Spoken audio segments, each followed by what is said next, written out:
Today, I'm meeting Wincy Wong. Wincy has a wonderful life. In addition to running a family business, she's an accomplished musician. Wincy has performed at the Hong Kong Arts Centre, acts as music director for local schools, teaches conscious singing, and creates musical offerings for Buddhist centers and eminent lamas. She dedicates her musical work to bringing more positive energy to the world. However, Wincy traveled a long way to reach a place of greater balance in her life. At the age of 29, Wincy was hospitalized with a serious mental disorder. Although she recovered in a clinical sense and was discharged, she struggled internally for many years. Wincy credits meditation and the Buddhist teachings for truly transforming her life and guiding her toward a new way of living with joy. Wincy is taking me to Tergar, Hong Kong, where she first learned meditation. Under the guidance of Guoying Rinpoche, Tergar meditation centers around the world support people from all cultures and faiths in learning to live with awareness, compassion, and wisdom. Lama Yadi from Nepal, who also speaks Mandarin Chinese, manages the Tergar Center in Hong Kong. Hello, 能请问一下，德嘎香港禅修中心，都会举办哪些活动呢？开心禅跟解脱道有两种，开心禅有1、2、3阶，解脱道有1、2、5阶，就是有这样的，主要是为这两个活动。参与禅修的男女的比例是怎样的呢？男性3成，女性7成。禅修跟性别有什么关联吗？比如说女性的禅修者会不会经历一些不同的挑战或者问题呢？我觉得完全不会的，就是性别方面的说完全是没有的，都一样的。而且是修行对现代来说，就是修行的这个感兴趣或者是修行方面努力的，就是女性跟男性，就是怎么说呢？比起来的话，女性比较强，而且是女性的这个灵感，可以说嘛，就是这种智慧，可以用佛法的名字来说，我觉得比较高一些，比较各方面的这个怎么说呢？积极的多一些，精进一些，对，这个限制这个方面完全没有的，只有你愿意，只有你这个发心，你完全是可以的，这个是同等的，没有任何区别的。那谢谢师父，谢谢。You have been practicing meditation for over 10 years. What are the changes that you have experienced mentally, physically, and emotionally? Okay, a lot. I have a lot of improvements. Well, first of all, I say mentally. Well, I already shared with you that I have this serious mental disorder previously. So actually my mental focus is not very good at that time, and also I didn't have a good memory because of the disorder which affected me. And then after a regular period of meditation, my mental focus has improved a lot. And also my memory becomes better and better. I have a good memory, and that's made me be able to read a lot of books and also to attend a lot of teachings. Physically is that previously I have so many emotional sufferings and like this, which also affected my body as well. So affect my physical health. So I didn't feel very healthy or very energetic at that time. But after a period of time meditation, again, I feel, I have a better physical health. And I also feel that I am more energized. Yeah. So, and emotionally, previously, before meditation practice, I felt that, I didn't recognize many of my emotions. Even I had that time, but I didn't recognize. I was just like this, quite flat, you know. But after the meditation practice, I realized that, oh, actually, I have some kind of other emotions that I didn't know before. You know, I recognize my different kinds of emotions, and that made me be able to embrace all of my emotions and be able to use Dharma to deal with my emotions. Yeah, so a lot of progresses in this, you know, during this past 10 years of my meditation practice. Yeah, so it sounds like although meditation seems to be a very still process, but it also helps you to enjoy your life much fully. Yes. And also with clarity and wisdom. Yes, that's right. Yeah. So I think that's probably why so many healthcare professionals around the world are prescribing meditation as a kind of coping skill. And mindfulness has been very popular in the West for quite a long time. Yeah. So how Buddhist meditation is different from that, because we also have Buddhist teachings, Dharma. What is your view and experience on that?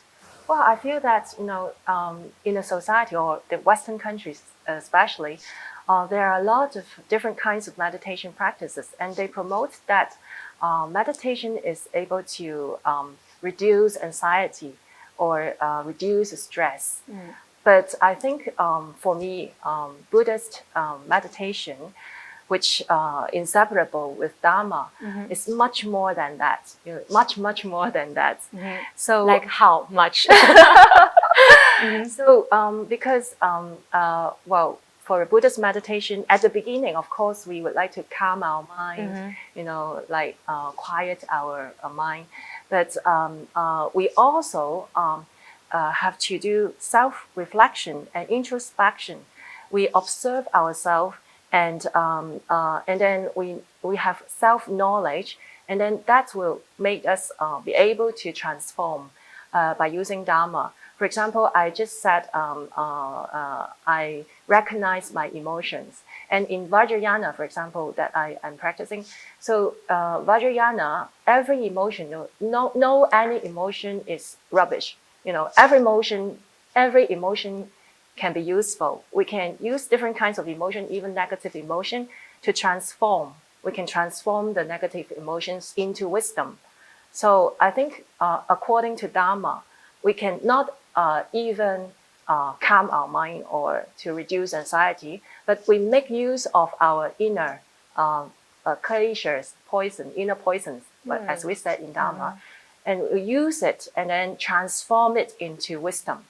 And especially we say in Buddhism, 5 wisdoms, for example. So yeah, there are a lot of techniques in Dharma that we can transform ourselves. Yeah. I think what the healthcare professionals recommended is more about focusing your breathing, and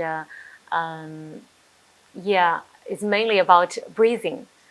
So in your meditation practice, what are other things that you can work on? Oh, since level 1, Mingyur Rinpoche has already taught us different kinds of meditation. For example, like eating meditation, you know, like form meditation, sound meditation. We use our 5 senses to as a support for our meditation. So we can use different kinds of meditation also, and these meditation actually we can apply in our daily life, because we listen, you know, anyway, you know, every moment we are listening. So can we use it as a support for our meditation? And we have meals at least 3 times per day, right? So can we use it as a meditation to bring awareness when we are eating, instead of just, you know, wandering our mind like this? Yeah, so every moment and every day, every moment is an opportunity to practice meditation when you bring awareness to what you are doing. Yeah, this is the basic level, the level 1. Yeah, but of course we will develop our meditation practice into opening our hearts, like loving kindness, and then to develop our wisdom also.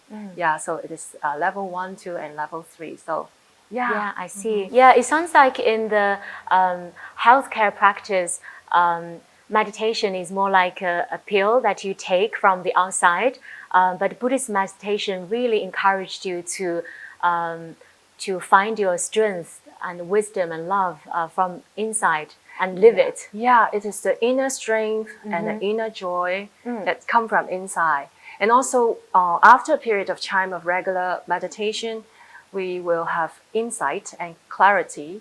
And in our daily life, when there are a lot of different circumstances in our life, we'll be able to deal with different kinds of circumstances with maturity. So I think this is the big difference. In your spiritual journey, you have received a lot of help from your fellow female practitioners. So what, in your view, what is the role of female friendships in life and also in spiritual practice? Immensely important. Yeah, I have a lot of female friends in my life, and especially some of them is very, very important to me. They give me a lot of love and support to me, and also, they have my back. And sometimes when I have a little bit self-doubt, and for example, like pursuing the Dharma music thing, and then they would say, "Oh, yeah, you can do it. Go ahead, just do it. Like this." So they have a very strong support to me, and also if I organize some music event, like Dharma music event, for example, then they would be my volunteers. So I can just focus on my music, and they do a lot of different, emotional and practical support. Yeah, practical support as well. Yeah, and one very important friendship to me, she is my best friend, Maggie. Let me tell you my story with Maggie. Yeah. When I was, having that serious mental disorder, after discharged from the hospital, I was in a very low energy, and I was so down. I just didn't want to do anything at all, and didn't want to see even one person. Just only my family in my home, and the other friends I didn't want to see. Then many friends wants to reach me, but they couldn't. But my best friend, now I call her my soul sister, Maggie, and she tried all her methods to reach me. And then finally, she was able to send a message to me and say, can we, just have a short meeting? Can we, for example, just have a short lunch? And then I was like, of course, I didn't want to, but because she kept on asking, she's so sincere. Then I was like, oh, okay, with very low energy, and then okay. So we had this lunch in a very small noodle shop, and just with a bowl of noodle together, and then she didn't force me to share any of my story, because she didn't know what happens to me. And then but you just disappeared for a while? I just disappeared for a while, and then she knows that something happened to me, but she didn't know what's that. But she's give me a gift, and then I opened it, and it was a painting. So the painting is nicely framed, and it was a painting of a bra. So for women, bra. And it's then a sister's message. And then under the painting, there are words. And then the words, it's, I translate it to English. It is in Chinese. And then it says, I'll always support you. Yeah. It's also like, I will support you forever, something like that. Yeah. So only women understand this kind of support, right? And then with the support, And then I was like, I was deeply touched at that time. And then I was like, I felt that at that point, because I had been closed myself for a period of time, and then I was suffering in this low level of energy for a period of time. And there have this love from a very good sister, and then she gave me a lot of support as well. And I couldn't stay in this stagnant situation anymore. I have to turn myself around. So that is the turning point for I was being so like this. And at that time, I was thinking maybe I will be like this forever, you know, the remaining of my life like this. But because of her, she changed my life. Yeah. So I was so touched now also. Yeah. It's a great friend. Yeah. And then from that onward, that day onward, I started to, sorry, a little bit touching here. Yeah. I started to search every means to uplift myself and to become a better person. Yeah. So, and it's really, you know, it's not, I cannot use any word to describe how I am so grateful to her support at that time. Only a short period of time, less than 1 hour. So she gave me a full support. Yeah. And so is she also Buddhist? well, because we know each other from a very young age, at that time we were not Buddhists. Both of us were not Buddhists. And then I can share with you what we did when we were not Buddhists. So we went shopping and we went seeing movie and having nice dinner. Something like that. Yeah. So common, you know, practice, for example, in Hong Kong, you know, for ladies in Hong Kong. At one point, we say, oh, why not go to Dharma talks? And then we went to different kinds of Dharma talks, and then instead of going to parties, we went to pujas. and then that time was a period of researching for a suitable Buddhist center for us and teacher. And then finally we found a suitable teacher and center for us. For example, for me, it's Tergar Meditation Center. And then she also has found her path. Yeah. And then, so I think it's amazing that after that, both of us become Buddhists and become a sincere and committed Buddhist. So we practice Dharma. And then now when we see each other, we will share about, you know, how we can use Dharma to deal with our daily life. And then we share very deep things, according to Dharma, like this. And sometimes we go to pujas together too. Yeah. What about romantic relationships? Is that still important? Because it sounds like you already have a wonderful life and feel very fulfilled. Yeah, I think romantic relationship is only part of the life, right? I think according to Dharma, if it is according to Dharma, romantic relationship can bring about a lot of happiness. Like we learned about 4 immeasurables, which is happiness, compassion, joy, and equanimity. Just recently, I watched a YouTube video from Thich Nhat Hanh, and he also mentioned about it. And he said that if romantic relationship is true love according to Dharma is 4 elements of true love, which is 4 immeasurables, which I just mentioned. If it is true love, then it will bring a lot of happiness. And we will continue to grow and then to expand our love, not even for only 2 of us, but to love other peoples or all beings, so to benefit others. So if this kind of true love, according to Dharma, for romantic love, I will welcome. Yeah. But previously, I also have some kind of romantic love, which is unhealthy, with unhealthy attachments, which brings suffering.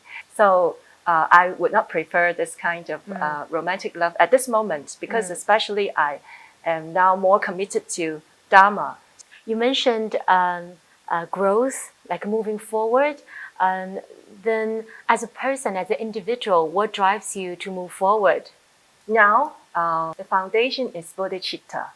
So the bodhicitta is the awakened mind, is the aspiration to be awakened for the benefit of all beings. Although you mentioned your mental illness before, but I think after all this practice, actually I think you are one of the most mentally strong people that I've ever met. Oh, thank you. Yeah, because you're doing so much and you have so much love for this world. Thank and you. I think you really transformed.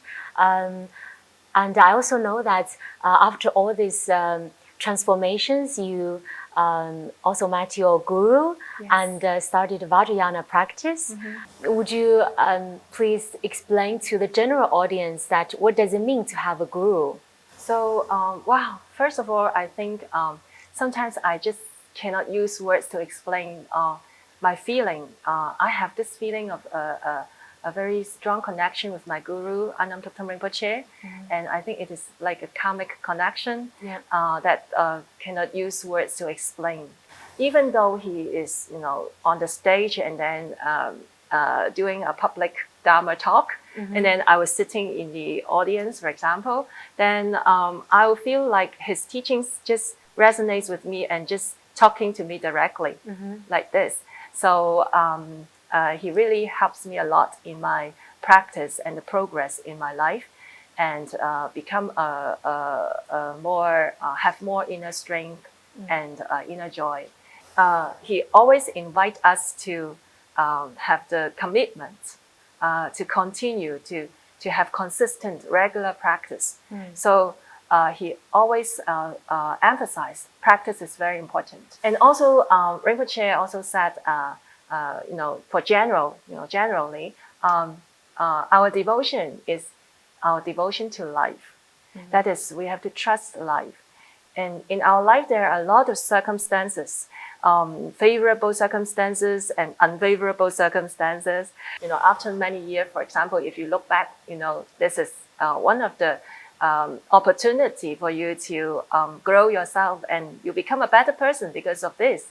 Anam Thubten Rinpoche grew up in Tibet and founded the Damata Foundation in the US. Since 2017, Wincy has been a coordinator for Damata Hong Kong, leading group gatherings and practices, and organizing retreats and events. For this episode, we had the opportunity to interview Anam Thubten Rinpoche. We asked him whether being emotional and sensitive, usually seen as feminine traits, are obstacles on our path to enlightenment. As you pointed out, that in some sense, there is a difference between two genders, men and women. We are biologically different, but on the other hand, I think there are so much similarity between men and women. We all feel emotions, we all feel compassion, confusion, sorrow, love, anger, joy. Regardless of your gender, we all experience these very human emotions and feelings. I think in some sense, men and women are much similar to each other than maybe we used to believe. I'm sure there are lots of new theories on the horizon, and maybe there are already a lot of new theories talking about the similarity between men and women. I'm not really denying that there's no difference between men and women in terms of their biology and how they experience, how they feel. Also, I think to be emotional, to be sensitive is not an obstacle on the spiritual path or to the enlightenment as far as Mahayana Buddhism is considered, especially in the Vajrayana. Vajrayana even actually teach that the sensitivity, emotion are almost the indispensable criteria for one's inner awakening. In other words, for one's spiritual practice. And if you rejected them, then there's no more fuel for your spiritual practice. And therefore, all these human experiences are considered almost a fuel, almost the material for the inner awakening.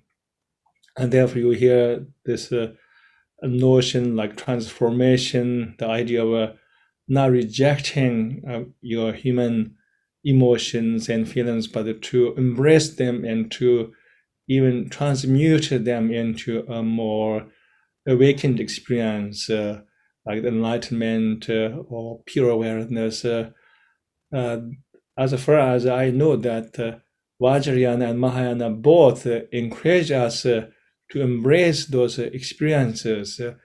If we don't embrace those very human experiences, then it's like we're trying to make fire in the empty space without any fuels, without any ingredients. The fire cannot be ignited. In that sense, the very human emotions are regarded as like the fuel for the fire, and fire is a metaphor for the enlightenment or the spiritual awakening.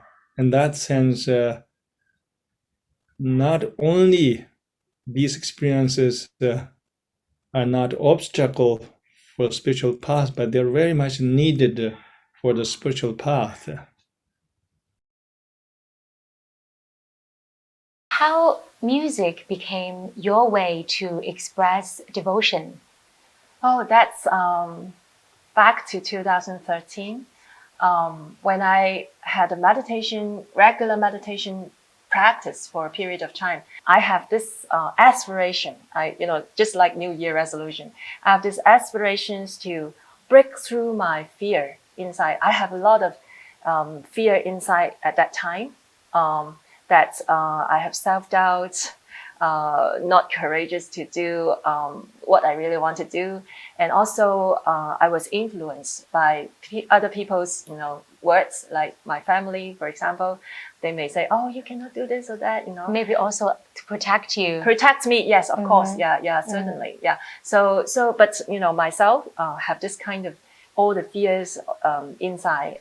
So at that time, after a regular practice of meditation, I feel that, I have to let go of these fears, and I am now, more courageous. So I have to break through this. And then, so I want to, singing is my favorite thing. So I think maybe I can use singing to break through. And then I have this aspirations to organize a singing concert by myself. So, luckily and amazingly, there were a lot of auspicious causes and conditions that really made it happen in July of 2013. And so I was very happy. And then in the concert, I sang different kinds of songs with positive lyrics, and to share my positive message to the audience. And it went very successfully. And also the proceeds donated to Tergar Meditation so Center it was as well. Concert and also fundraising event. Yeah, that's right. And then it was very successful. And then there were a lot of feedbacks, positive feedbacks.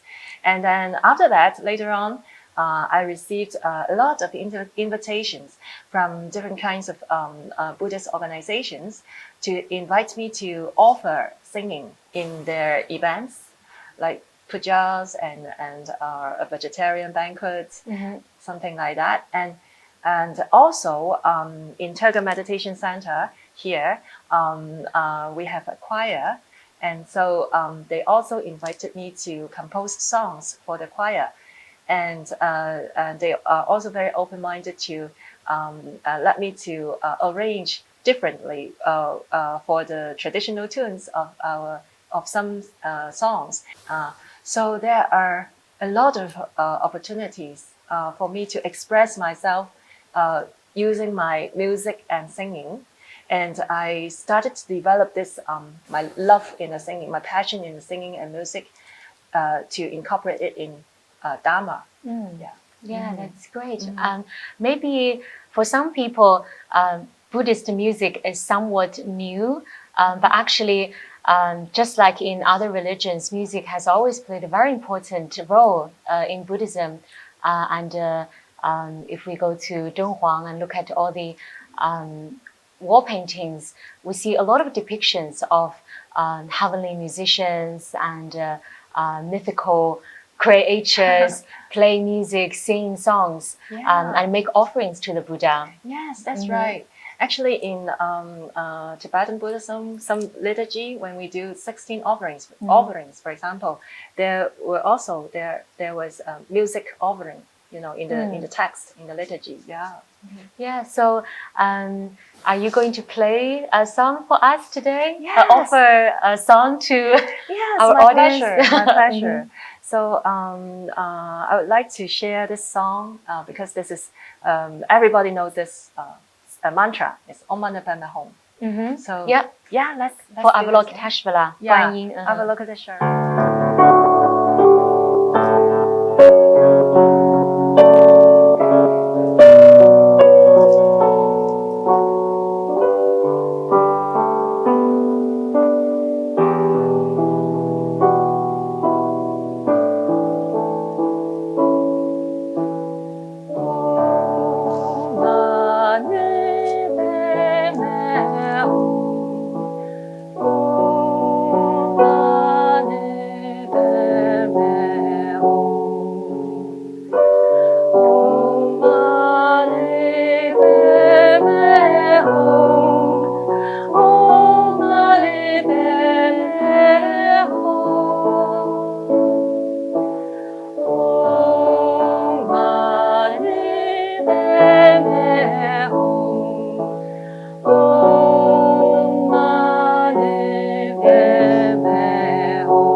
Thank you. Thank you, Stacy. Thank you, Wincy.